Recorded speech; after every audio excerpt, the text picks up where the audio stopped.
दोस्तों आज की इस वीडियो में मैं आपको अर्तुगरुल गाजी की कब्र से जुड़े एक ऐसे ख़तरनाक और हैरान करने वाले हादसे के बारे में बताएंगे कि जिसके बारे में कम से कम लोग जानते होंगे। और दोस्तों जैसा कि हमने आपको अपने पहले की वीडियो में बता रखा है कि अर्तुगरुल गाजी की कब्र सोगुत शहर में मौजूद है। सोगुत नाम का यह शहर आज के दौर में तुर्की देश में मौजूद है और इस शहर को सल्तनत उस्मानिया की पहली राजधानी के तौर पर भी जाना जाता है, क्योंकि दोस्तों जिस वक्त अर्तुगरुल गाजी के बेटे यानी उस्मान गाजी ने सल्तनत उस्मानिया की बुनियाद रखी थी तो इसी शहर को ही सबसे पहले अपनी राजधानी बनाया था। और यही वजह है कि शहर में न सिर्फ काई कबीले के बल्कि पूरी सल्तनत उस्मानिया की यादगार चीज़ें मौजूद हैं। इस शहर में अर्तुगरुल गाजी के नाम पर एक आलीशान म्यूज़ियम भी मौजूद है जिसके अंदर आप न सिर्फ काई कबीले की बल्कि सल्तनत उस्मानिया की बहुत सारी यादगार चीज़ें देख सकते हैं। इसी शहर में मस्जिद भी मौजूद है कि जिसकी बुनियाद खुद अर्तुगरुल गाजी ने अपने दौर में रखी थी, यानी इस मस्जिद को उस्मानियों की पहली मस्जिद के तौर पर भी जाना जाता है।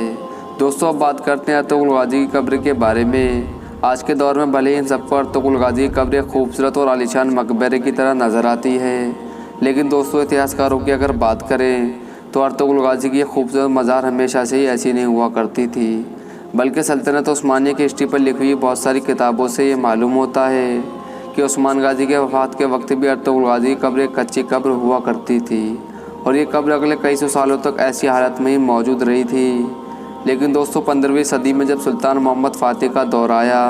तो उन्होंने पहली बार अर्तुगरुल गाजी की कच्ची कब्र के चारों तरफ एक आलीशान मकबरा बनवाया और फिर उसके बाद धीरे धीरे अलग अलग दौर में अर्तुगरुल गाजी की कब्र पर बना हुआ ये मकबरा और ज़्यादा खूबसूरत होता चला गया। आखिरी बार अर्तुगरुल गाजी के मकबरे की मरम्मत सुल्तान अब्दुल हमीद के दौर में की गई थी।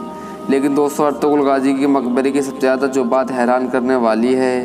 वो बात यह है कि जब पहले विश्व युद्ध में जर्मनी और सल्तनत उस्मानिया की हार हुई तो जहां एक तरफ सल्तनत उस्मानिया के बहुत सारे इलाकों ने खुद आज़ाद होने का ऐलान कर दिया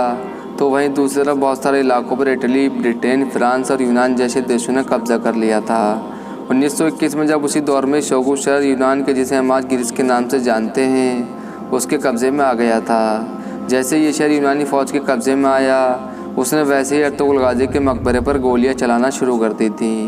ये गोलियां ना सिर्फ 1 या 2 दिन चलाई गई बल्कि जब तक यूनानियों का इस शहर पर कब्ज़ा रहा उन्होंने अर्तुगरुल गाजी के मकबरे को हमेशा टारगेट किया। 1919 से शुरू होने वाली तुर्की की आज़ादी की लड़ाई के दौर में यूनान ने लगभग 3 से 4 बार इस शहर को फतह किया था और हर बार उन लोगों ने शहर में बहुत तबाही मचाई थी और ना सिर्फ तबाही मचाई थी बल्कि 3 से 4 बार इस शहर के कई हिस्सों को जला दिया था।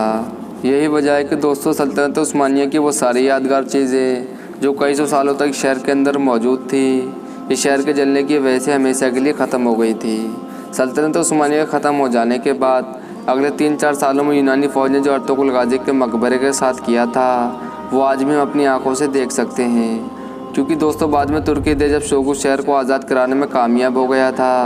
तो उसने भले ही सोगुत शहर के बहुत सारे हिस्सों की मरम्मत करवाई, लेकिन अर्तुगरुल गाजी के मकबरे के वो हिस्से कि जहाँ पर यूनानी फ़ौजियों की गोलियों के निशान मौजूद थे वो बिल्कुल वैसे ही छोड़ दिए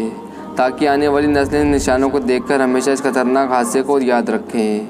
दोस्तों मोबाइल की स्क्रीन पर भी जो तस्वीरें आप देख रहे हैं वो बिल्कुल सच्ची तस्वीरें हैं। तो दोस्तों आज की वीडियो यहीं पर पूरी होती है।